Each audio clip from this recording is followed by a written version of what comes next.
My sme teraz na kamenolome, alebo skôr pod kamenolomom a išli sme hľadať skameneliny.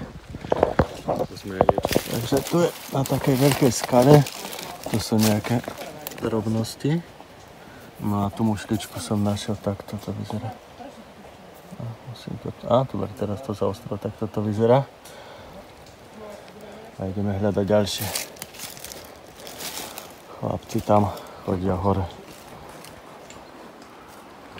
A Radko hľada ďalšie. A pred chvíľkou prinesol takúto. Vyzerá pekne. A idem otočiť tento kameň. Lebo na tomto vyzerá, že by mohlo niečo byť. Na tomto kameni vidno, že tu bola nejaká veľká mušľa.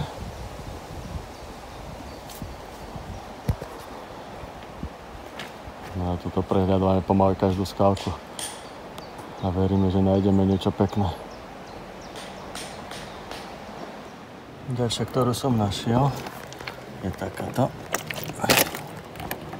No a to vidno aj kúsok mušle. Vyzerá dobré. Takéto drobné mušličky nachádzame skoro všade. A tu je jedna taká. A chceme nájsť taký pekný amonit. Tak uvidíme, či sa nám to podarí. Počasie fajnové, ale čo chcem, často nachádzame takéto kamene.